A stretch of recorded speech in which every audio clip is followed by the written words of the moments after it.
हार्दिक स्वागत। आजच्या दिवशी या सन्मानपद कार्यक्रमात उपस्थित असलेले सर्व मान्यवर, सदस्य व पाहुणे सर्वांना माझा नमस्कार। प्रत्येक प्रयत्नात असते प्रेरणा, जी जिंकू शकते मन आणि भावना, ही उक्ती आजच्या मुख्य पाहुण्यांना तंतोतंत जुळते। आजच्या या क्षणाला खास बनवते एक प्रेरणादायी व्यक्तिमत्व, माननीय संदीप कुमार साळुंखे सर, आयकर आयुक्त, नागपूर, ज्यांचा आदर्श वाटचाल साऱ्यांसाठी एक प्रकाशस्तंभ आहे। त्यांच्या जीवनाचा प्रवास जिल्ह्यातील एक प्राथमिक शाळेपासून ते भारतीय महसूल उच्च पदापर्यंत ही सत्यप्रेरणेची कथा आहे। अभ्यास, संघर्ष आणि मनाच्या जिद्दीने त्यांनी अनेक पुरस्कार आणि मान सन्मान प्राप्त केलेले आहेत। अशा व्यक्तिमत्वाचे मी जळगाव जनता बँक, केशव स्मृती प्रतिष्ठान या सर्वांच्या वतीने स्वागत करतो। आजच्या या कार्यक्रमाचे थोडक्यात प्रास्ताविक करण्यासाठी मी अनिल भोकरे सरांना विनंती करतो की त्यांनी सर्वांनी आजच्यासाठी आजच्या कार्यक्रमाचे प्रास्ताविक थोडक्यात सांगावे। सर्वांना माझा आदरपूर्वक नमस्कार। मंचावर उपस्थित असलेले डॉक्टर भरत आमळकर सर, अध्यक्ष केशव स्मृती प्रतिष्ठान, त्याचप्रमाणे उपस्थित असलेले आदरणीय श्री सतीश मदाने सर, अध्यक्ष जळगाव जनता सहकारी बँक, त्याचप्रमाणे आज आपण ज्यांचा सत्कार या ठिकाणी केशव स्मृती प्रतिष्ठान आणि जळगाव जनता सहकारी बँक यांच्या संयुक्त विद्यमाने करतो असे आयकर आयुक्त नागपूर माननीय श्री संदीप कुमार साळुंखे सर, त्याचप्रमाणे आमचे ज्येष्ठ मार्गदर्शक डॉक्टर अनिल राव सर, त्याचप्रमाणे नीलकंठ गायकवाड सर, इतर सर्व जळगाव जनता सहकारी बँकेचे संचालक महोदय, केशव स्मृती प्रतिष्ठानचे सर्व प्रकल्प प्रमुख, सर्व संचालक महोदय, त्याचप्रमाणे सरांच्या भाषेत बोलायला मारबडवरून आलेले खास आमचे शेतकरी मावळे की जे अतिशय चांगल्या पद्धतीने पाणी त्याचप्रमाणे शाश्वत विकासाकडे वाटचाल करतायत। आज सगळ्यांचं पुनश्च एकदा मी केशव स्मृती प्रतिष्ठान, जळगाव जनता सहकारी बँक, समग्र कृषी व ग्रामीण विकास प्रकल्पातर्फे आपल्या सर्वांचं स्वागत करतो। आज या ठिकाणी जवळपास 3 वाजेपासून आपल्या जळगाव जिल्ह्याचे सुपुत्र, अंमळनेर तालुक्यातील मारवड येथील कर्मयोगी आणि त्यांचं नावलौकिक आणि त्यांचा आचार विचार, त्यांची संवेदनशीलता आणि विशेष करून एक संवेदनशील ब्युरोक्रॅट आपण ज्याला या ठिकाणी संबोधतो, आणि नेमकं एक आदर्शवत आणि नुकताच मागील महिन्यामध्ये राष्ट्रीय स्तरावर ज्यांचा सन्मान उत्कृष्ट आयकर विभागातील जे 10 अधिकारी आहे त्यामध्ये एकमेव मराठी मूळ आणि दॅट टू जळगाव जिल्ह्यातील अंमळनेर तालुक्यातील मारवड येथील सुपुत्र, ज्यांचा सन्मान आपल्या देशाचे फायनान्स मिनिस्टर माननीय सीतारामन मॅडम यांच्या हस्ते ज्यांचा सन्मान होतो। आणि सन्मान करत असताना विभागाचं कामकाजाची नोंद झालीच, पण त्याचबरोबर त्यांनी ग्रामीण भागामध्ये विशेष करून अंमळनेर तालुक्यामध्ये सन 2014-15 पासूनचा जो दुष्काळ होता त्याचं रूट या संकल्पनेनुसार एक दुष्काळमुक्त आपल्याला त्या गावांमध्ये कसं पाणी उपलब्ध करून देता येईल, मग ते नदी पुनर्जीवन असेल, त्याचप्रमाणे नाला खोलीकरण असेल, आणि एवढंच नव्हे तर तिथल्या शाश्वत जीवनाकडे कशा पद्धतीने ग्रामीण भागाची चळवळ होईल, ग्रामीण भागाशी ज्यांची नाळ जोडलेली आहे, म्हणजे कितीही उंच स्तरावर गेले तथापि आमच्या ग्रामीण भागात, आमच्या असलेल्या ग्रामीण भागामध्ये विशेष करून ज्या भागातून ते येतात असे आपले संदीप कुमार साळुंखे सर, आणि ज्यांचा आयाम जो काही पाणी आणि त्याचबरोबर शाश्वत विकासाचा होता, आणि योगायोग त्यांच्याबरोबर ज्यावेळी मी कृषी विभागात असताना कामकाज केलं होतं, आणि मग असं लक्षात आलं की ज्यावेळेस केशव स्मृती प्रतिष्ठानतर्फे डॉक्टर अविनाश आचार्यांचं जे एक स्वप्न होतं की ग्रामीण विकासाचा एक शाश्वत समग्र विकास आम्हाला कसा साधता येईल, आणि त्याचा आयाम आपल्या सर्वांच्या आशीर्वादाने, मार्गदर्शनाने मागच्या वर्षी जो आपण सुरू केला आणि त्याचाच एक भाग म्हणून आपण जे काही नाला खोलीकरण केलं, त्याचप्रमाणे पाणलोट विकासाची कामं आपण ज्या जामनेर तालुक्यामध्ये केलं, आणि दुसरा टप्पा आपला जो अंमळनेरला होणार होता, योगायोग सरांना हे सगळी माहिती मिळाली आणि मग खरं त्या ठिकाणी आमचा संपर्क जास्तीचा वाढला। त्यांचं ध्येय आणि आमचं ध्येय एकत्र असल्यामुळे नक्कीच त्या चळवळीमध्ये सरांनी फार ओपन माइंडेड आपल्याला ते दर्शवलं। मग 2 दिवस आम्ही अंमळनेरला जाऊन सरांचं सगळं कामकाज जवळनं बघता आलं, आणि ब्युरोक्रॅटमध्ये मी अनेक उच्चस्तरीय म्हणजे कलेक्टर, बियॉन्ड कमिशनर्स, सेक्रेटरीज आम्ही सगळे पाहिले, पण गावाशी नाळ, त्याचप्रमाणे संवेदनशीलता, आध्यात्मिकता आणि हे सगळं आम्हाला ग्रामीण भागामध्ये कसं जोडता येईल त्याचा भाग आपल्याला आज या ठिकाणी त्यांच्या प्रक्षेत्र भेटीमध्ये जाणवला। मी सगळ्यांना अभिमानाने सांगेल की ज्यावेळेस आपल्या केशव स्मृती प्रतिष्ठानच्या जे काही सामाजिक उपक्रम आहे, विशेष करून श्रवण विकासमध्ये आम्ही ज्यावेळेस गेलो त्यावेळेस त्यांची संवेदनशीलता पाहिली. त्याचप्रमाणे त्यांची विद्यार्थ्यांशी असलेलं संवाद कौशल्य आणि त्याचप्रमाणे ज्यावेळेस विवेकानंद प्रसिद्ध डॉक्टर शानबाग या शाळेमध्ये विद्यार्थ्यांशी जो संवाद साधला, त्यानंतर त्यांनी जे बक्षीस पात्र जी काही रक्कम मायना आहे, पण परंतु ज्या अर्थाने जे बक्षीस दिलं आणि त्यांची जी आम्हाला एक संवेदनशीलता जाणवली आणि असे भावनिक रूपाने त्यांना आम्हाला त्या ठिकाणी बघायला मिळालं. आणि केशव स्मृती प्रतिष्ठानचा सर हा एक आयामच आहे की जे जे चांगले या समाजात घडतं त्यांना आम्हाला कसं घेता येईल, त्यांच्याकडून काय शिकता येईल आणि नवीन आयाम आमच्या या सामाजिक परिवर्तनामध्ये कसा आणता येईल, त्या दृष्टीनेच हा एक आमचा परिचय असतो. आणि योगायोग विशेष करून की शासकीय कामकाजामध्ये असलेले अधिकारी निश्चितच आम्हाला चुकीच्या पद्धतीकडे न बघता चांगल्या पद्धतीकडे कसं बघता येईल असं डॉक्टर अविनाश आचार्य यांचे जे विचार आहे ते नक्कीच ते घेऊन आम्ही अशा हिऱ्यांना या ठिकाणी बोलतो, बघतो आणि त्याचबरोबर त्यांच्याकडनं आमच्या पुढच्या वाटचालीसाठी काय उपयोग होईल या दृष्टीने आपण या ठिकाणी त्यांना आज बोलवलेलं आहे. आणि नक्कीच सरांना मी त्यावेळेस मागच्या वेळेस सांगितलं की जळगाव जनता सहकारी बँकेचा देखील किती चांगल्या प्रकारचा एक दुग्ध संपदा एक कन्व्हर्जन्स मोड आपण यावर्षी तो करू शकलो. 8 कोटीचं आज जे काही वाटप झाले, जे 12 कोटी आता होणार आहे, त्या दृष्टीने कशा पद्धतीने एक दुधाच्या संकल्पनेने आपण जातोय. आणि नुसतंच पाणी आणि दूध नाही तर ग्रामीण विकासामधले जे काही स्तंभ आहेत, मग ते म्हणजे आनंदाचे जे काही 5 स्तंभ, त्याच्यापैकी आपण आर्थिक असेल, त्याचप्रमाणे सामाजिक, आरोग्य, शेती, पाणी आणि शिक्षण या सगळ्यांना स्पर्श देण्यासाठी सरांनी जे काही विचार आमच्यापुढे मांडले त्यालाच धरून आज आपण केशव स्मृती प्रतिष्ठानच्या वतीने आणि त्याला आर्थिक जोड जळगाव जनता सहकारी बँकेचे असल्याने त्या सगळ्यांचं संगम घेऊन आज आम्हाला कशा पद्धतीने पुढे जाता येईल तोच ध्यास घेऊन आणि सरांनी खरं तर आज नॉनस्टॉप सकाळी 6:30 पासून नागपूरहून निघाले. आणि एकच कारण की आम्हाला ग्रामीण विकासामध्ये तळागाळाच्या पर्यंत टू रिच अनरिच या संकल्पना घेऊन त्यांच्या आणि आमच्या विचारांना पुढे 1+1 11 111 कसं करता येईल याच ध्येयाने आज आपण त्यांचा या ठिकाणी सन्मान ठेवलेला आहे. आणि सन्मान निसताच कार्यक्रमापुरता नाही तर यापुढेही त्यांचे आचार विचार, त्यांची सगळ्या प्रकारची संकल्पना आम्हाला तळागाळापर्यंत कशी नेता येईल त्या दृष्टीने त्यांनी आम्हाला ती प्रेरणा दिलेली, तीच प्रेरणा घेऊन जाण्यासाठी आज आपण या ठिकाणी बसलेलो आहोत. पुनश्च एकदा आपल्या सर्वांचं आणि आजचे सत्कार मूर्ती यांचं या ठिकाणी मी स्वागत करतो. धन्यवाद भोकरे सर. आजच्या सत्कार मूर्तीचं इंट्रोडक्शन देण्याचं भाग्य माझ्याकडे आलेलं आहे. मी जेव्हा ते वाचायला घेतलं 2 पानं होते, पण कुठंच मला पहिला दुसरा तिसरा हाच नंबर दिसला, त्याच्या पुढे गेलाच नाही. पण एक गोष्ट हे ऑफिशियली वाचेलच, पण सर्व आपलेच लोक आहेत.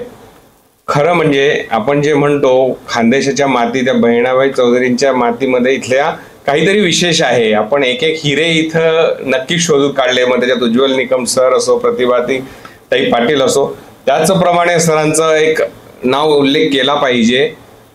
मारवड म्हणजे जळगाव जिल्ह्याच्या अंमळनेर तालुक्यातल्या मारवड या एक छोट्याशा गावात जिथं 7वी पर्यंतचं सरांचं एज्युकेशन झालंय. आपण म्हणतो की नाही मुंबई शिक्षण चांगलंय, पुण्यात शिक्षण चांगलंय, तिथले IRS करायचं आहे तर तुम्ही दिल्लीत शिकायला जा, बिहार मधलेच लोक ते होतात. पण 7वी पर्यंतचं शिक्षण मारवडमध्ये, 7वी नंतरचं शिक्षण 8वी ते 12वी पर्यंतचं अंमळनेरच्या प्रताप कॉलेजमध्ये घेऊन SSC या परीक्षेत नाशिक बोर्डात पहिला नंबर त्यांचा आला होता. त्याचप्रमाणे 1994 मध्ये HSC हायर सेकंडरी एज्युकेशन मध्ये विज्ञान या शाखेमध्ये सरांचा नाशिक बोर्डात 3रा क्रमांक घेऊन त्यांचा नाव. अच्छा तेव्हा पुणे बोर्डात 10वीला पुणे बोर्ड होतं, 12वीला नाशिक बोर्ड होतं. त्याच्यानंतर त्यांनी BE मेकॅनिकल हे COEP गव्हर्नमेंट कॉलेज पुणे इथून केलं. त्यांचं जे BE मेकॅनिकल झालेलं आहे त्याच्यातही परत ते पुणे विद्यापीठात 3ऱ्या क्रमांकाने उत्तीर्ण झालेले होते. त्यानंतर एक मी 12वी फेल एक मूवी पाहिली होती, तेव्हा असं वाटायचं की ही फक्त एक मूवी आहे. पण हा बायोडाटा वाचताना मला ते प्रत्येक गोष्टीचा अनुभव यायला लागला की त्यानंतर बजाज ऑटो या एका कंपनीत असिस्टंट मॅनेजर म्हणून 5 वर्ष काम केलं. मग काम करता करता मग शिक्षणाची आवड म्हणून त्यांनी मग पहिले MPSCचा प्रयत्न केला. 2004 मध्ये 3 मध्ये MPSC झाले, डेप्युटी कलेक्टर म्हणून पुण्याला पोस्टिंग होतं सरांचं. त्याच्यानंतर 2004 मध्ये फक्त MPSC ला नाही थांबायचं, काहीतरी अजून करायचं म्हणून परत UPSC ट्राय केलं. 2004 मध्ये सरांनी UPSC केलं. त्याच्यानंतर IRS क्लिअर होऊन पहिलं पोस्टिंग आपल्या धुळे जिल्ह्यातच ॲज अ असिस्टंट कमिशनर म्हणून होतं. त्यानंतर नाशिकला त्यांनी 1 वर्ष कार्यकाळ काढला. मग deputy director of investigation Pune इथे 5 वर्षाचा कालावधी त्यांनी काढला. त्यानंतर शिक्षणाची आवड माणसाला सोडत नाही. Joint director of national academy of direct taxes Nagpur इथं 3 वर्ष त्यांनी मार्गदर्शन तिथल्या नवीन लोकांना केलं. त्यानंतर ते परत औरंगाबादला आले ॲज अ ॲडिशनल कमिशनर म्हणून 3 वर्षासाठी.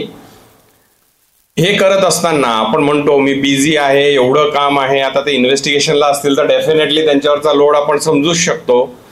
पण याच्यातही लिखाणाची आवड वगैरे सुटलेली नाही. सरांचे खूप सारे पुस्तकं, 4 पुस्तकांचे नावं तर इथं आहेच. धडपडणाऱ्या तरुणाईसाठी, हम होंगे कामयाब, उठ्या जागे व्हा व अंतरीचा दिवा, हे 4 पुस्तकं सरांचे पब्लिश झालेत. काय असतं, पुस्तक हे पब्लिश तर होऊन जातं, पण ते शेवटच्या माणसापर्यंत पोहोचलं पाहिजे. याची ओळख असते की त्याचे किती एडिशन विकले गेलेत. धडपडणाऱ्या तरुणाईसाठी या पुस्तकाचं आता 16वं एडिशन रनिंग मध्ये आहे. हम होंगे कामयाब याचं 8वं एडिशन आहे. उठा जागे व्हा व अंतरीचा दिवा याचं 4थं एडिशन रनिंग मध्ये आहे. हम होंगे कामयाब याला महाराष्ट्र गव्हर्नमेंटचं हायेस्ट लिटरसी अवॉर्ड एज्युकेशन डिपार्टमेंटकडनं त्यांना 2012ला त्याच्यात मिळालेलं आहे. धडपडणाऱ्या तरुणाईसाठी हे पुस्तक फर्ग्युसन कॉलेजने त्यांच्या 2nd इयर BAच्या सिलेबसमध्ये इन्क्लूड केलेलं आहे. धडपडणाऱ्या तरुणाईसाठी जे आता आपण म्हटलं त्याचं English translation ocean books Delhi यांनी टायटल होतं आय कॅन वी विल या नावाने पब्लिश केलेलं आहे. आणि तेच पुस्तक हिंदीमध्ये प्रभात प्रकाशन दिल्ली यांनी उठो जागो आगे बढो या नावाने पब्लिश केलेलं आहे. सरांनी एक रूट म्हणून एक कन्सेप्ट लॉन्च केलेला आहे. रूटचं अर्थ असा आहे, return to origin and organised transformation for rural development that is active in about 10 village now and working in the area of watershed, जे आता भोकरे सरांनी थोड्या वेळा आधी आपल्या इकडं उल्लेख केला. त्याच्यानंतर ह्या सर्व ज्या मी गोष्टी सांगितल्या याचं 24 तासाने पण रूट या कन्सेप्टला डॉक्युमेंटरी बनवून पब्लिश केलेला आहे. सरांना बहिणाबाई अवॉर्ड 2020 हे भरारी फाउंडेशनने देऊन त्यांचा सत्कार केलेला आहे. त्यांचं जे काम आहे ते हिंदू या पब्लिकेशनमध्ये एक आर्टिकल म्हणून पब्लिश पण झालं आहे. इथपर्यंतच नव्हतं तर जे आपल्या सर्वांना मनात धडकी भरवते, इन्कम टॅक्स रेड. खरं म्हणजे रेड हा शब्द कायद्यात नाहीच आहे, पण आपल्यासाठी जो भीतीचा शब्द आहे तो रेड. सरांना 2019 मध्ये बेस्ट रेड अवॉर्ड हे इन्कम टॅक्स डिपार्टमेंटमध्ये भेटलेलं आहे. नॅशनल जलपरी अवॉर्ड हे जलशक्ती मिनिस्ट्रीने 2023 मध्ये सरांना दिलेला आहे. त्याच्यानंतर मेरिचियस सर्व्हिस मेडल हा हायेस्ट लेवलचा नॅशनल अवॉर्ड आहे जो मिनिस्ट्री ऑफ फायनान्स देते. 2025 मध्ये आपल्या ऑनरेबल फायनान्स मिनिस्टर जे सीतारामन मॅडम त्यांच्या हस्ते सरांना देण्यात आलेला आहे. एवढी आणि हे तर सरांनी लिहून दिलेलं आहे, पण आज मी भोकरे सरांशी जेव्हा चर्चा करत होतो की ही व्यक्तिमत्व फक्त अभ्यासात किंवा त्यांच्या इन्कम टॅक्स वगैरे मध्येच नसून प्रत्येक क्षेत्रात, सोशल क्षेत्रात यांचं कॉन्ट्रीब्युशन खूप मोठं आहे. थोड्या वेळा आधी आत्ता भोकरे सर माझ्याकडे आलेत आणि आत्ता मला म्हणालेत की सर आत्ता शाळेत होते आणि मुलांमध्ये खूप रमले आणि तुकाराम महाराजांच्या काही गोष्टी अभंग त्यांनी सांगितले ते बघून आमच्याही डोळ्यात पाणी आले. सर मी मिस केलं, नक्की पुढच्या वेळेस कधीतरी चान्स मिळेल तर ते ऐकण्याचा मी प्रयत्न करेल. अशा या वर्सटाईल पर्सनॅलिटीसाठी मी सांगेल, श्रमाच्या वेलीवर फुलला विश्वास, त्यांच्या यशाच्या कहाणीत आहे प्रेरणाचा प्रकाश. पग पग संघर्ष, पग पग जिद्द आणि प्रत्येक यशात त्यांचे आहे सत्यशुद्ध. अशा व्यक्तिमत्वाला आजच्या सत्कार मूर्तीसाठी आपण एक मानपत्र देऊन त्यांचा सत्कार करणार आहे.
व्यासपीठावर उपस्थित असलेले सर्व मान्यवर, जळगाव जनता सहकारी बँकेचे सर्व पदाधिकारी,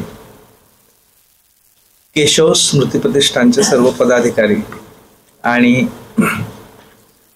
बँक आणि प्रतिष्ठान या दोघांचे ऑफिसर्स आणि कर्मचारी, सगळ्यांना माझा मनापासून नमस्कार. आधी तर ज्यावेळी माझा हा इथे जळगावला, म्हणजे खरं तर मी गावाकडे चाललो होतो आणि मागची महिन्याभरापूर्वी माझी जी गावाला भेट होती त्यावेळी योगायोगाने भोकरे साहेब आणि भोयटे साहेब हे पण आलेले होते. म्हणजे आमचं तसं ठरलेलंच होतं की एकत्र जाऊयात म्हणून, आणि त्यावेळी भेट झाली, बोलणं झालं आणि माझं सहजच ठरलं होतं की ज्यावेळी मी गावाकडे येईल तर त्यावेळी इथे थोडासा थांबेल आणि सगळ्यांची हितगुज करेल.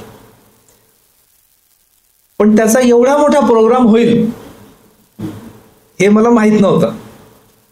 किंबहुना ज्यावेळी भोकरे साहेबांनी मला सांगितलं की भरत दादा, मदाने साहेब, राव सर वगैरे, जयेशभाई, गायकवाड साहेब सगळ्यांनी मिळून असं ठरवलेलं आहे सत्कार करायचा, तर मी त्यांना आधी सांगितलं होतं.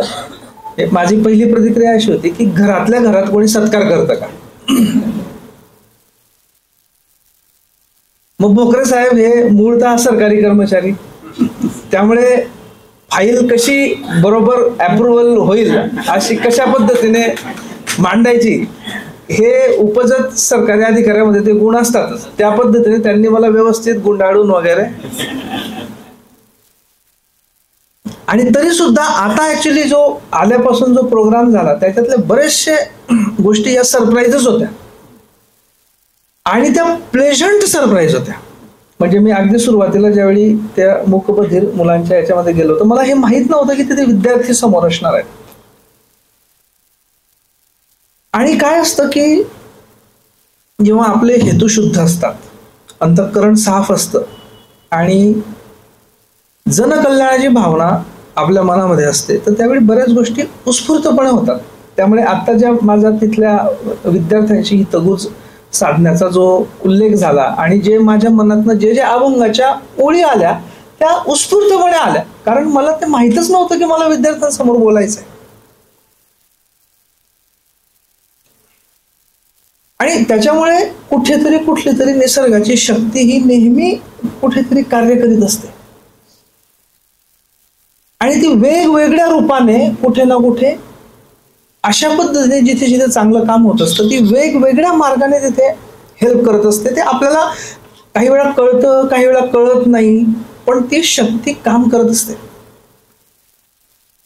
म्हणजे एक अशी छोटीशी गोष्ट अशी सांगतात की एक माणूस मेल्यानंतर स्वर्गात जातो तर देव त्याला सगळी त्याची जीवनाची वाटचाल दाखवतो.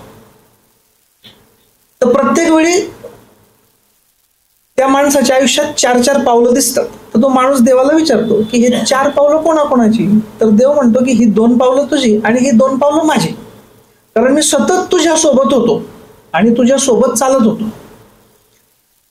मग जीवनात त्यामध्ये कुठे कुठेतरी 2-4 ठिकाणी असं असतं की 2च पावलं असतात. तर मग हा विचारतो की ईश्वरा इथे 2च पावलं कसं काय? इथे तू कुठे गेला होता? आणि नेमकं त्या माणसाला कळतं की हे जिथे हे 2च पावलं दिसत आहेत तिथे ऍक्च्युली मी संकटात होतो. तर मग तो म्हणतो की देवा, या इथे 2च पावलं दिसत आहेत माझी, फक्त तुझी पावलं दिसत नाही. यावेळीच मी संकटात होतो, यावेळी तू मला सोडून गेला होता. तर देव म्हणतो नाही, ती तुझी पावलं नाही आहेत 2, ती माझी पावलं आहेत. मी तुला खांद्यावर उचलून घेतलेलं होतं त्यावेळी तुझी पावलं नाहीत. आणि हे प्रत्येक सार्वजनिक कार्यामध्ये, विशेष करून जे कार्य निस्वार्थ भावनेने होतं तिथे हे नेहमी दिसून येतं. हा मी कुठलाही वाचन करून कुठल्या पुस्तकातला दाखला देत नाही, हा मी माझ्या आयुष्यातला आतापर्यंत जे मी अनुभवलंय त्याचा दाखला देतोय. मी छोट्याशा जिल्हा परिषदेच्या शाळेमध्ये, आज मी ज्यावेळी आपल्या शानबाग स्कूलच्या इथे त्या मुलींना बक्षीस दिले 200-200 रुपये 4 मुलींना, तर त्या मुली घ्यायचं नाही म्हणत होत्या. तर त्यावेळी मी त्यांना एक्झाम्पल दिलं होतं, मध्ये बघ बाळा, की मी ज्यावेळी बालवाडीमध्ये होतो शिरूडला धुळे रोडवर जे आहे. आमची बालवाडी, आम्हाला वर्ग सुद्धा नव्हता, आमची मारुतीच्या देवळावर बालवाडी भरायची. तर एक आरोग्य तपासणीस बाई आल्या होत्या आणि आमच्या बाईंनी त्यांना सांगितलं की या मुलाचे अभंग पाठ आहेत, मनाचे श्लोक पाठ आहे, म्हणून दाखव रे बाळा संदीप. मग मी म्हणून दाखवले. त्या आरोग्य तपासणीस बाईंनी मला 1 रुपया बक्षीस दिलं. तो 1 रुपया मी आनंदाने घरी घेऊन जाऊन आई वडिलांना दाखवला आणि एक भावना त्यावेळी रुजली की आपण काहीतरी चांगलं केलं तर समाज आपल्याला प्रोत्साहन देतो, ॲप्रिशिएट करतो. ही भावना, त्याच्यातला 1 रुपयाचं व्हॅल्यू, 1 रुपयाची करन्सी इम्पॉर्टंट नव्हती. त्या 1 रुपयातनं समाज जो संस्कार निर्माण करत होता तो जास्त महत्वाचा होता. आणि म्हणून हे 200 रुपये, त्या म्हणजे 82-83चा 1 रुपया, त्या मानाने 200 रुपये कमीच आहेत जर महागाई धरली तर. त्यावेळी मी म्हटलं तुम्हाला 1 रुपयापेक्षाही मी कमी देतोय तसं बघायला गेलं तर. त्याच्यामधली भावना महत्वाची. हे 200 रुपये तुम्ही घरी घेऊन जायचे, आई वडिलांना दाखवायचे, काय झालं नेमकं शाळेत ते सांगायचं आणि मग त्या आई वडिलांना द्यायचे. हा तुमच्या मनामध्ये कोरला जाईल. हा याचं एकदम ज्वलंत आणखी इथलं उदाहरण सांगतो. साधारणतः 2012 होता, 2012च्या आसपास. त्यावेळी स्मिताताई जिल्हा परिषदेच्या अध्यक्ष होत्या. तर त्यावेळी यजुर्वेंद्र महाजनचं दीपस्तंभ फाउंडेशन आणि MM पाटील सर त्यावेळी इथे हे होते, काय बरं ना त्यांचं पोस्ट होती, एक्झिक्युटिव्ह इंजिनियर का डेप्युटी इंजिनियर होते, ते आता नाशिकला आहेत. MM Patil sir. तर त्यांनी माझं पुस्तक वाचलं धडपडणाऱ्या तरुणाईसाठी. त्यांना ते आवडलं आणि त्यांनी असा प्रस्ताव ठेवला स्मिताताईंकडे. आणि मग त्याच्यात यजुर्वेंद्र पण जॉईन झाला की सरांच्या पुस्तकांची आपण एक वाचन स्पर्धा जळगाव जिल्ह्यामध्ये ठेवू. आणि त्यावेळी स्मिताताईंनी काही थोडेफार ब्युरोक्रॅटिक विरोध वगैरे असेल ते सगळं बाजूला करून ती स्पर्धा MM पाटील सर, यजुर्वेंद्र आणि जिल्हा परिषद यांनी मिळून त्या अभियानामध्ये जवळपास जळगाव जिल्ह्यातल्या 50,000 मुलांनी ते पुस्तक वाचलं. वाचन प्रेरणा अभियान, एक्झॅक्टली. त्याच्यावर स्पर्धा झाली. त्या स्पर्धेचा बक्षीस समारंभ त्यावेळी उत्तम कांबळे सर सकाळचे संपादक होते. त्यांच्या उपस्थितीमध्ये इथे मोठ्या ओपन एका कुठल्या तरी मैदानामध्ये मोठा कार्यक्रम झाला होता. त्यावेळी त्या वाचन प्रेरणा अभियानामध्ये एक 9वीच्या मुलाला पहिलं पारितोषिक मिळालं. त्यावेळी तो मुलगा 9वीत होता. आज तो मुलगा अलवारला कलेक्टर आहे, गौरव साळुंखे. विचार करा, याला योगायोग नाही म्हणत, याला दैवी योगायोग म्हणतात. की त्याने ते पुस्तक वाचावं, त्या अभियानात तो पहिला यावा, त्याने प्रेरणा घ्यावी, अभ्यास करावा, त्यानंतर सतत अभ्यास करून त्याने IAS व्हावं आणि आता राजस्थानमध्ये तो कलेक्टर आहे अलवारला. अजूनही त्याचं गौरव साळुंखे. सांगायचा उद्देश हा की दैवी शक्ती ही काम करत असते. ज्याला ती बघण्याची भावना असते, शक्ती असते, त्याला ती दिसते. मी याच्या बाबतीत अनेकदा फार सिंपल उदाहरण देतो की आता या घडीला इथे कमीत कमी 40 गाण्यांचे सूर या हॉलमध्ये आहेत. आताही मी जर FM-चं रेडिओ इथे आणला आणि FM-ला समजा रेडिओ मिळते असेल 98.3 वर जर मी मॅच केलं तर मला इथे ते गाणं ऐकू येईल. म्हणजे ते गाणं इथे आहे. फक्त जोपर्यंत त्या मशीनची फ्रिक्वेन्सी त्याच्याशी मॅच होत नाही तोपर्यंत मला ऐकू येणार नाही. तसं ईश्वराचं गाणं, ईश्वराची कृपा ही असतेच. आपली फ्रिक्वेन्सी जोपर्यंत त्याच्याशी मॅच होत नाही,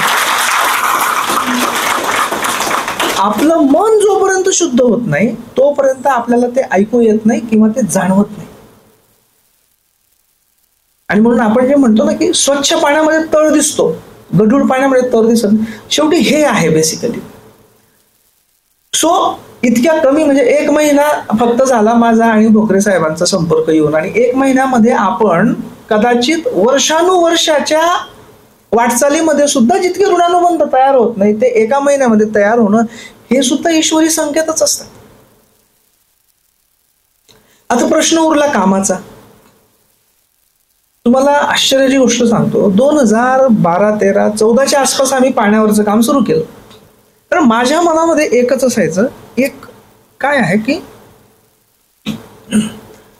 मी ज्यावेळी माझ्या भूतकाळाचा विचार करतो की मी एका छोट्या खेड्यामधला मुलगा, म्हणजे चप्पल घालणे हे सुद्धा त्यावेळी आमच्या ह्याच्यात नव्हतं. आम्ही पायी जायचो. कित्येकदा पावसाळ्यामध्ये काटे हे व्हायचे. तिथला एक जिल्हा परिषदेच्या शाळेतला मुलगा जर इथपर्यंत पोहोचत असेल, आता माझ्याबरोबर इतर पण मुलं होती, ते पण बिचारे कष्टाळू होते, पण ते कुठेतरी अडकले. मी पुढे आलो. इथे कुठेतरी बरं, तोपर्यंत तर काही मी फार पुण्य केलेलं नव्हतं. 10वीमध्ये बोर्डामध्ये मी पहिला आलो, तोपर्यंत मी काही फार आयुष्यात पुण्य केलं होतं अशातलाही भाग नाही. पण तरी मी पुढे येणं आणि बाकीच्यांनी पुढे न येणं याला काही जस्टिफिकेशन नाहीये ईश्वरी कृपेशिवाय. याला कारण कसं देता येईल? आणि मग मला कुठेतरी वाटतं की कुठल्या तरी अदृश्य शक्तीने, ईश्वरी शक्तीने मला वेळोवेळी साथ देत देत देत देत इथपर्यंत आणलं. तर त्या ईश्वरी शक्तीचं ऋण आपण फेडलं पाहिजे. म्हणजे ते ऋण फेडण्यासाठी, समाजाची सेवा करण्यासाठी, ज्या गरिबीतनं किंवा ज्या परिस्थितीनं आपण आलो त्या परिस्थितीत जे आहेत त्यांना मदत करण्यासाठी दुसऱ्या कुठल्याही जस्टिफिकेशनची गरज नाही. मी इथे आहे हेच सफिशियंट जस्टिफिकेशन आहे की मी ते परत केलं पाहिजे ईश्वराला, जे ईश्वराने मला दिलं न मागता, किंवा मी काही फारसं पुण्य केलेलं नसताना तोपर्यंत हे मला जर ईश्वराने दिलं तर मी सुद्धा बिनशर्तपणे काही ना काही माझ्यातलं ईश्वराला परत केलं पाहिजे. हे अतिशय सिंपल कन्सेप्ट आहे. याच्यासाठी कुठल्याच मोठ्या तत्वज्ञानाची गरज नाही. मी इन्कम टॅक्स कमिशनर आहे म्हणून इन्कम टॅक्सचं एक उदाहरण देऊन सांगतो. जयेश भाई आहेत, आपलं नाव झवरजी आहेत, त्यांना ते जास्त लक्षात येईल, तुमच्या सुद्धा लक्षात येईल. कॅपिटल गेन टॅक्स सगळ्यांनी ऐकलेला आहे. म्हणजे तुम्ही एखादी प्रॉपर्टी कधीतरी 5-7 वर्षापूर्वी घेतली आणि ती आता विकली, तर त्याच्यात जो तुमचा फायदा झाला त्याच्यावर तुम्हाला टॅक्स द्यावा लागतो. 10% असेल, 20% असेल, डिपेंडिंग तो लॉंग टर्म कॅपिटल गेन आहे का, STCG आहे का काय. प्रश्न असा आहे की कोणी हा विचार केला आहे का मी का पैसे द्यायचे गव्हर्नमेंटला? याचा ऍक्च्युली एक फिलॉसॉफिकल जस्टिफिकेशन असं की समजा मी कुठेतरी, समजा की मोहाडी शिवारामध्ये कधीतरी एक शेत घेतलं होतं. त्यावेळी तिकडे काही डेव्हलपमेंट नव्हती, असं शेत होतं, स्वस्तात मिळत होतं, घेऊन टाकलं. ठीक आहे, 10 वर्षापूर्वी. शेत म्हणजे NA प्लॉट समजू आपण, कारण शेताला कॅपिटल घेऊन लागत नाही. NA प्लॉट होता, काही कोणी विचारत नव्हतं, तिथे सगळे काटे कुठे जंगल होतं, घेतलं मी. 10 वर्षांनी तिथे खूप सारी डेव्हलपमेंट झाली, रस्ते झाले, कुठलं तरी हॉस्पिटल आलं, बाजूने बायपास गेला वगैरे वगैरे, वॉटर काहीतरी झालं, आणि तो 100 रुपयाला घेतला होता मी, आणि आज तो माझा समजा 1000 रुपयाला विकला गेला. प्रश्न असा उद्भवतो की हे जे 900 रुपये मला ऍडिशनल मिळत आहेत याच्यासाठी मी काय केलं होतं? मी काहीच केलं नव्हतं. मग ते कोणी केलं होतं? कुठेतरी जर तिथलं बायपास रोड झाला असेल तर कुठल्या तरी टॅक्सपेअरच्या मनीने, गव्हर्नमेंटने ते केलेलं होतं. तिथे कुठेतरी जर काही वुमेन्स हॉस्पिटल आलेलं असेल तर याचा अर्थ ते पण शासनाच्या पैशांनी उभं झालेलं आहे. तिथे रस्ते गेले असतील तर शासनाने उभे केलेले आहेत. म्हणजे कुठेतरी शासनाच्या मार्फत काहीतरी डेव्हलपमेंट झाली म्हणून त्याचा भाव 100चा 900 रुपये झाला. मी काहीच केलं नाही. म्हणून मग जो मी काही न करता शासनामुळे त्याचा भाव वाढला आणि त्याच्यामुळे मला फायदा झाला, तर त्या फायद्यातला काही भाग मी शासनाला परत केला पाहिजे. ही कॅपिटल गेनची कन्सेप्ट आहे. आणि हीच कन्सेप्ट समजा मी, बरेच जण मला प्रश्न विचारतात की बाबा तुझा बंगला आहे, गाडी आहे, पोरं सोरं चांगल्या शाळांमध्ये आहेत. तू कशाला या लष्कराच्या भाकऱ्या भाजण्याचे कामं करतो? दर महिन्याला इतकं नागपूरहून इथे यायचं, 2 दिवस थांबायचं इकडे तिकडे. आणि मी किती हिंदू बोगरे साहेबांनी बघितलेलं आहे. म्हणजे हा कोट वगैरे इथे ते गावी गेलो म्हणजे कोट बीट बाजूला ठेवून. याचं जस्टिफिकेशन हेच आहे की ईश्वराने मला काही नसताना इथपर्यंत आणलेलं आहे. स्वतःचे प्रयत्न वगैरे ठीक आहे, ते बोलायला ठीक आहे, पण तुम्हाला सांगतो 99% जरी स्वतःचे प्रयत्न असले म्हणजे 99% पाहिजेतच, नो डाऊट. त्याच्यात तो 1% वरचा आल्याशिवाय त्या 99चे 100 होत नाहीत. आणि शेवटी 99 आणि 100 याच्यामध्ये फरकच राहतो. सो हे ऋण आणि ही जी ऋण फेडण्याची, सो ही जी आहे ना, ही कन्सेप्ट जी मी इन्कम टॅक्स अँगलने सांगितली तीच जीवनाच्या अँगलने पण आहे की जाणते अजाणतेपणाने, डायरेक्टली इनडायरेक्टली संपूर्ण समाजाने नव्हे तर पूर्वीच्या पिढ्यांपासून अनेकांनी आज जे आपण आयुष्य जगतो आहोत, या आजच्या आपल्या आयुष्य जगण्यामध्ये जे चांगलं आयुष्य आपण आज जगतो आहोत याच्यामध्ये अनेक जणांनी याच्यामध्ये आपल्याला याचा हातभार त्यांचा लागलेला आहे आणि म्हणून त्यांचं ऋण आपण फेडणं भाग आहे. आणि ही कन्सेप्ट जितकी आपल्या हिंदू फिलॉसॉफीमध्ये आहे ती कुठल्याच दुसऱ्या फिलॉसॉफीमध्ये नाहीये. हिंदू तत्वज्ञानामध्ये 5 प्रकारचे ऋण मानले जातात की ते 5 ऋण, काही ठिकाणी 3 उल्लेख असतो, पण जर सगळे वेगवेगळे उपनिषद, ब्राह्मणे, आरण्यके, वेद यांचा सगळ्यांचा जर एकूण अभ्यास केला तर 5 प्रकारचे ऋण आपल्या याच्यामध्ये येतात, तत्वज्ञानामध्ये येतात, हिंदू तत्वज्ञानामध्ये, हिंदू संस्कृतीमध्ये. आणि असं म्हटलं जातं की हे 5 ऋण फेडण्यासाठी पंचयज्ञ किंवा 5 महायज्ञ केले पाहिजेत माणसाने. आणि ते 5 महायज्ञ झाल्याशिवाय माणसाला मोक्ष नाही. तर ते 5 कोणते ऋण? पहिलं ऋण म्हणजे देवऋण. म्हणजे हा जो पाऊस आहे, हे जे पिकं आहेत वगैरे वगैरे वगैरे, हे आपल्याला ऑटोमॅटिक मिळालेलं आहे, हा सगळा निसर्ग. म्हणून चांगलं आयुष्य जगून त्याची काही नासधूस होणार नाही, म्हणजे जो संपूर्ण निसर्गाची काही नासधूस होणार नाही याच्यासाठी चांगलं सद्गुणी आयुष्य जगणे हा पहिला महायज्ञ. कशासाठी? तर देवऋण चुकवण्यासाठी. दुसरं ऋण ऋषी ऋण. ऋषी हा शब्द व्यक्ती या अर्थाने वापरलेला नाही, तर ऋषी म्हणजे ज्ञान. आज आपण हा इथे मी बोलतो आहे आणि माईक स्पीकरवर सगळ्यांना ऐकू जात आहे, या एका इन्व्हेन्शन मध्ये कित्येक जणांचे एफर्ट्स आहेत.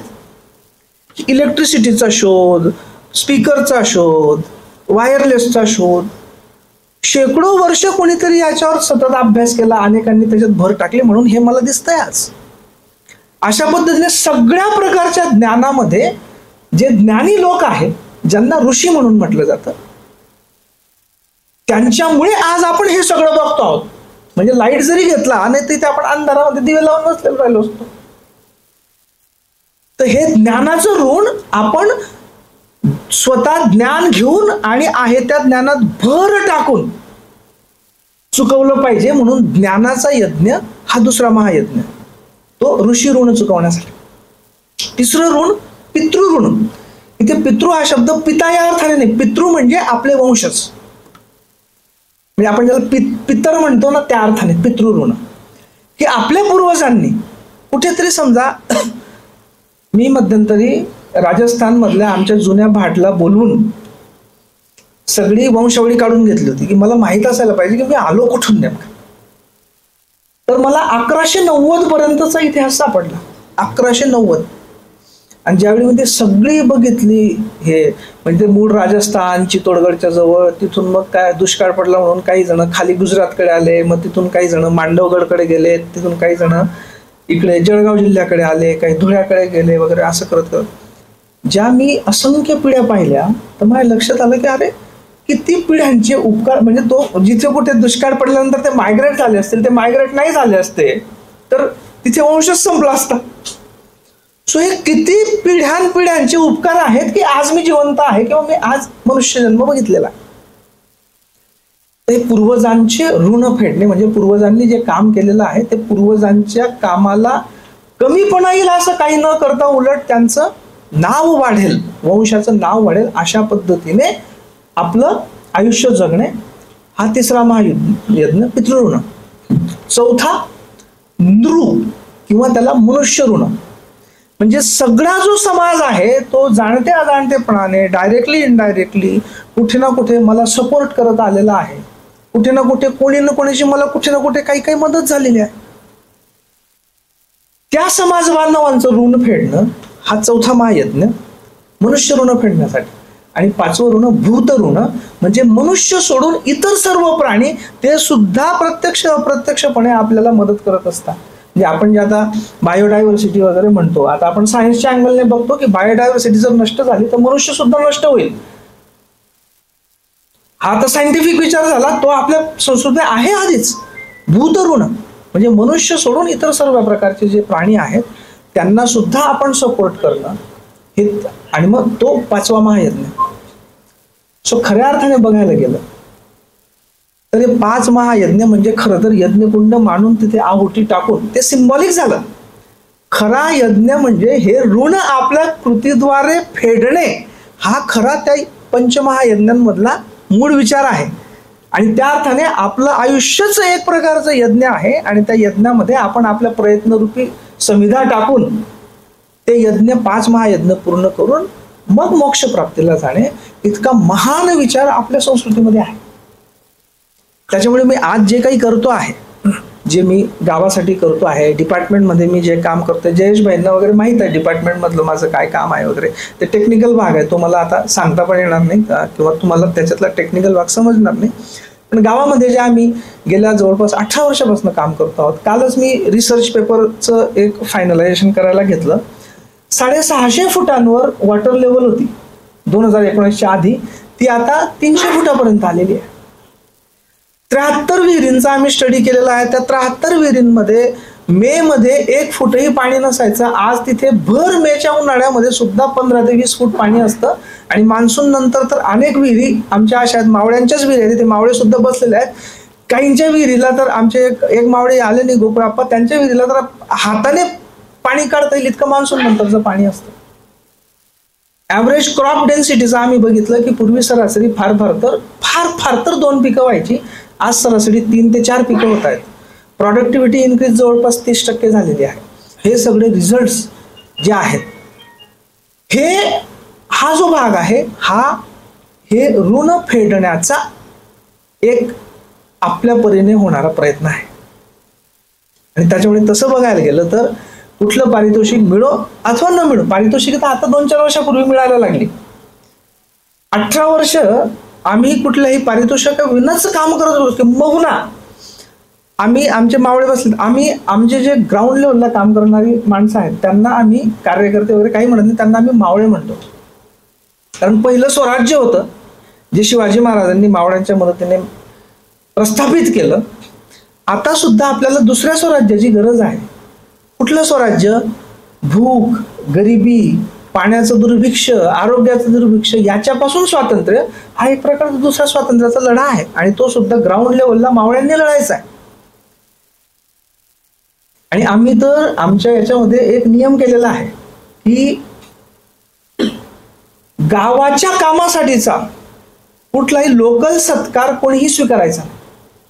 आता हा जो सत्कार मी स्वीकारला कारण हा मेनली डिपार्टमेंटच्या कामासाठी आहे, म्हणून मी दुसरा आम्ही नियम असा केलेला आहे की आमच्या कामाची जी बातमी येईल त्या बातमीमध्ये आम्ही सर्व पत्रकारांना स्ट्रिक्ट सूचना दिलेल्या आहेत.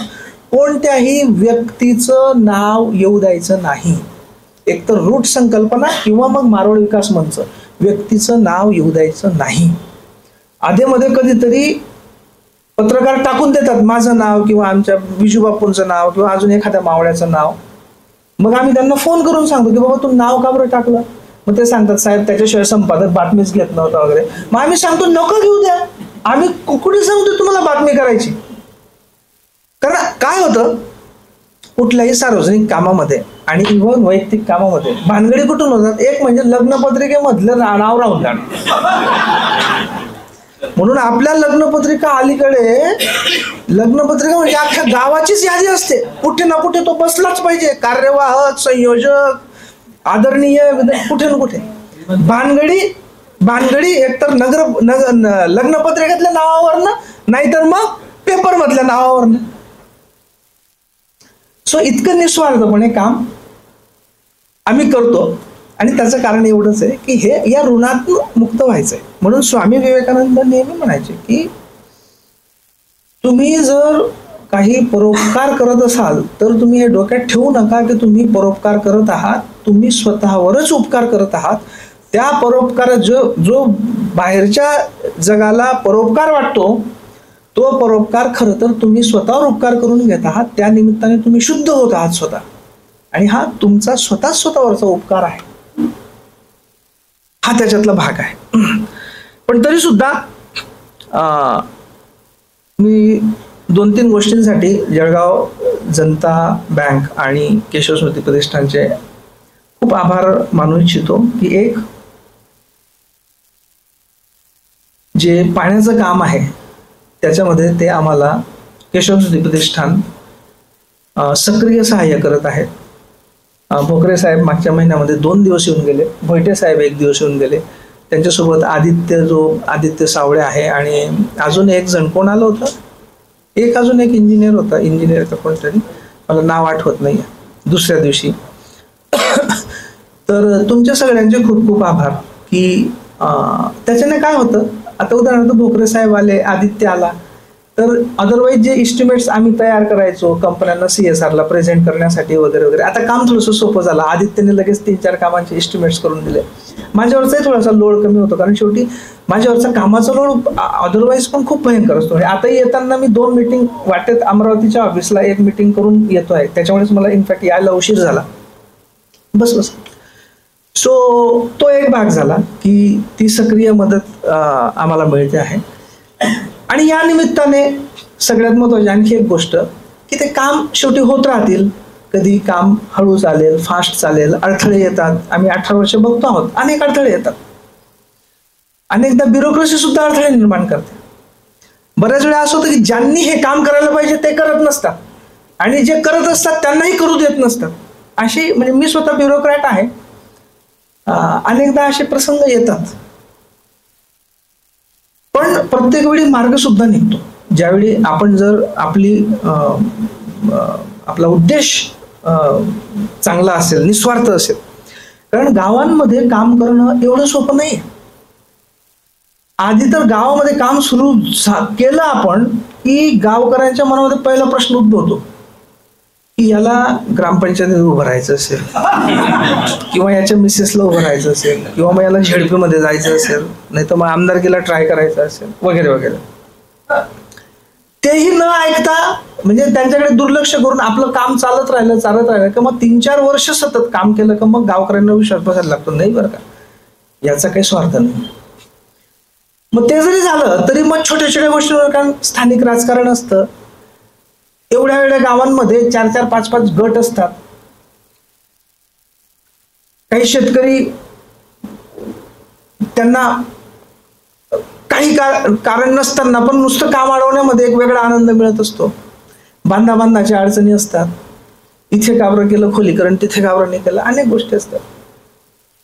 म्हणजे मी एक आता विप्रोला पाण्यामध्ये मी पहिल्यांदा इंट्रोड्यूस केलं. म्हणजे मी अजिम प्रेमजींना रॅन्डमली ईमेल ID त्यांचे गुगलवरनं घेऊन 4-5 जे ईमेल ID आले त्याच्यावर मी अजिम प्रेमजींना एक सुंदर मेल लिहिला होता. आणि मी विसरून पण गेलो होतो, एवढा मोठा माणूस कुठे आपली मेल बघणार वगैरे वगैरे. पण महिन्याभरानंतर मला बंगलोरवरनं फोन आला विप्रो केअर्स फाउंडेशन मधनं की सर तुमची जी ईमेल होती ती प्रेमजी सरांनी वाचली, ती त्यांना आवडली आणि त्यांनी आमच्याकडे फॉरवर्ड केली आहे, आणि त्यांनी सांगितलं की तुम्ही जाऊन इथे व्हिजिट करा. आणि तो बिचारा माणूस बंगलोरवरनं आमच्या खेड्यावर मारवडला पार आला होता.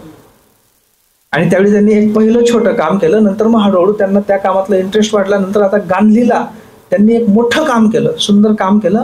आता ज्यावेळी दुर्दैवाने 1.5 महिन्यापूर्वी माझे वडील वारले, तर मी वडील आई माझ्यासोबतच असतात, तर पण मी त्यांचे अंत्यसंस्कार गावावर केले होते. त्यावेळी आलो होतो, 15-20 दिवस थांबलो होतो. तिथले लोक आले होते आणि त्यांनी सांगितलं, बापू होते त्यावेळी, म्हटलं साहेब या कामानंतर, म्हणजे ते आम्हाला धन्यवाद मानत होते.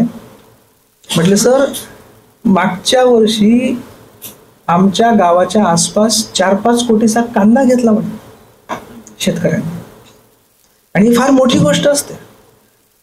शेतकऱ्याचं उत्पन्न वाढणं, शेतकऱ्याच्या हातातला पैसा वाढणं हे संपूर्ण अर्थव्यवस्थेला चालना देणार असतं. म्हणजे दिवाळीमध्ये व्यापाऱ्यांचा सेल होईल का नाही होईल हे सुद्धा त्या हंगामावर अवलंबून असतं. सो हे पाण्याचं काम हे फार मोठं काम आहे, महत्वाचं काम आहे की त्याच्या भोवती सगळं आयुष्य फिरतं. आणि जसं आपण म्हणतो की 3रं महायुद्ध झालं तर पाण्याच्या प्रश्नावरून होईल, ही फॅक्ट आहे. क्लायमेट चेंज आपल्याला वाटत होतं की हे काहीतरी थेरॉटिकल आहे वगैरे वगैरे. आपण क्लायमेट चेंजेसचे एक्झाम्पल्स बघतोय. उत्तराखंडमध्ये काय होतंय, जम्मू काश्मीरच्या मागच्या 2-3 दिवसाच्या बातम्या जर आपण बघितलं तर काय होतंय ते जाऊ द्या. आपलाच 10 वर्षापूर्वीचा पावसाळा आणि आताचा पावसाळा याच्यामध्ये किती फरक पडलेला आहे. पूर्वी असं सलग 4 महिने पावसाळा असल्यासारखं वाटायचं. आता पावसाळा म्हणजे उन्हाळाच वाटतो. उन्हाळ्यात फक्त अधूनमधून पाऊस पडून गेला असं वाटतं. हे ऍक्च्युअल चेंजेस आपण बघतोय. म्हणजे मध्यंतरी 12-13 दिवस पाऊस नव्हता आणि आता असा जबरदस्त पाऊस सुरू झाला. आज म्हटले मारवडला इतका भयंकर पाऊस चालू आहे की आता म्हणजे ते अदरवाईज ते वाणी नाही म्हणून पिकं जाणार होते. आता आजची परिस्थिती कदाचित अशी असेल की मका बिका झोपला का काय माहित नाही, किंवा S4 वगैरे छोटा असेल तर तो झोपला का काय माहित नाही. हे ऍक्च्युली आपण सगळं बघतो आणि ही रियालिटी आहे. आणि जोपर्यंत एक समाज म्हणून आपण या प्रॉब्लेमला भिडत नाही, आणि विशेष करून आपल्यासारखे जे जाणती लोक आहेत, ज्यांना समजतं कळतं, ज्यांच्याकडे रिसोर्सेस आहे, नॉलेज आहे, आपण केल्याशिवाय याच्यामध्ये बदल होणार नाही. आणि शेवटी हे सगळं जरी बाजूला ठेवलं, नुसत्या आपल्या स्वार्थाचा जरी विचार केला तर कधी ना कधी आपल्याला पण हे जग तर सोडून जायचंच आहे एक दिवस. आणि तो दिवस फार, आता मी रनिंग 47 आहे, तर मी बऱ्याचदा विचार करतो की आता जितकं जगलं गेलं त्याच्यापेक्षा कमी तर आता उरलेलं आहे. ही फॅक्ट आहे. आणि ते पण आपण काहीतरी 70-75 ऍव्हरेज धरला तर, तसं बघायला गेलं तर उद्याचा भरोसा नाही. म्हणजे आपण इतके मृत्यू बघतो पण आपल्याला हे कधीच वाटत नाही की आपण सुद्धा त्याच मार्गावर आहोत. हे आपल्याला आपण वाटत असतं की आपण अमरपट्टा घेऊन आलेलो आहे.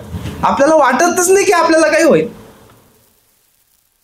मग कधी ना कधी आपल्या आयुष्यामध्ये तो शेवटचा क्षण येणार आहे. त्या शेवटच्या क्षणी कधीतरी आपल्यासमोर पण हे प्रश्नचिन्ह, आणि अनेक खरंच म्हातारी लोकांच्या याच्यामध्ये प्रश्नचिन्ह येतो, पश्चाताप होतो.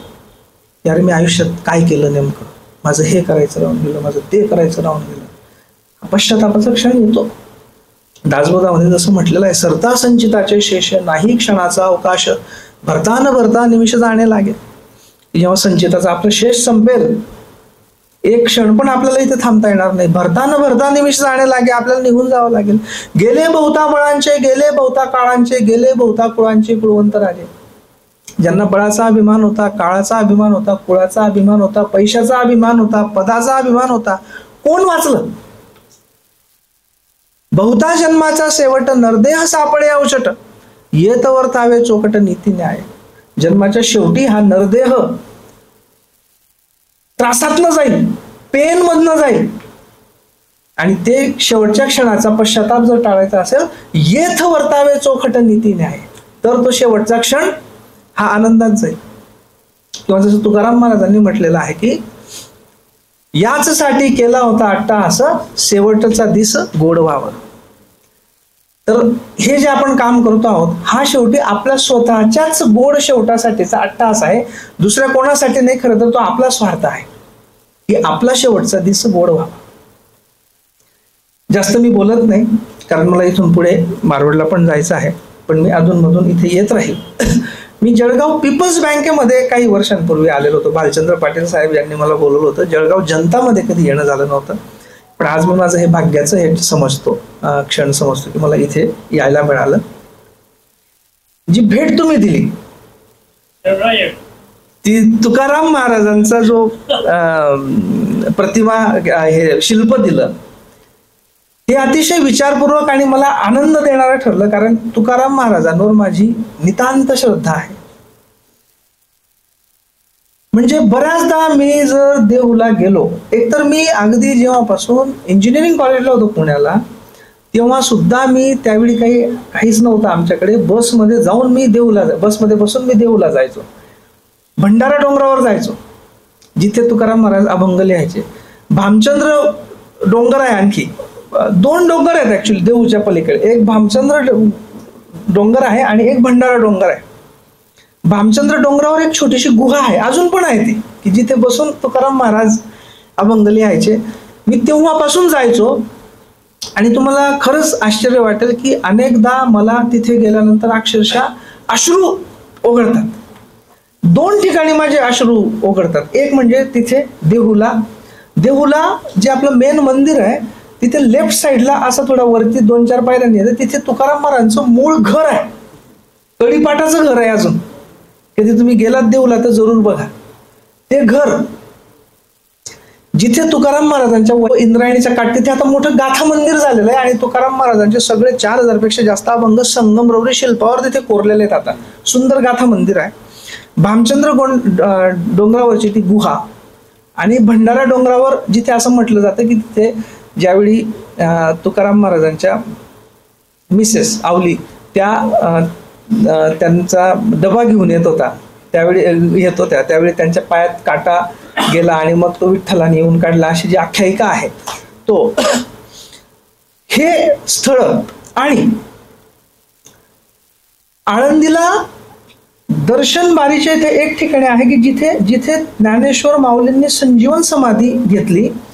तो शिळेने बंद केलेला तो भाग, कारण तो नामदेवांनी ती शिळा काढली होती, स्वतः आतमध्ये गेले होते, पण नंतर बाहेर येऊन त्यांनी तो बंद केला होता तो. आणि दुसरं म्हणजे कलकत्त्याला हावड्याला स्वामी विवेकानंदांचे, बेलूर मठ तर झालंच, पण स्वामी विवेकानंदांचे गुरु रामकृष्ण परमहंस यांचं जे दक्षिणेश्वर काली मंदिर आहे तिथली रामकृष्णांची रूम, या अशा काही गोष्टी आहेत की जिथे गेल्यानंतर माणूस एक वेगळ्या विश्वात जातो. तर तो त्याच्यातला एक माझ्या मोठ्या श्रद्धेचा भाग जो तुकाराम महाराज, तो आज तुम्ही मला भेट दिला, हे फार छान झालं. किंबहुना मला एक मोठा मुलगा आहे आणि त्याच्यानंतर जुळे आहेत. जुळ्यांमध्ये एक मुलगी आहे आणि एक मुलगा आहे. त्यांचे नावं मी ओवी आणि अभंग ठेवलेले आहेत. तर ज्ञानेश्वर माऊलींची ओवी आणि तुकाराम महाराजांचा अभंग या अर्थाने. तर मला खास त्याच्याबद्दल मी सगळ्यांचे आभार मानू इच्छितो की अतिशय तुम्ही म्हणजे विचारपूर्वक ती भेट मला दिली.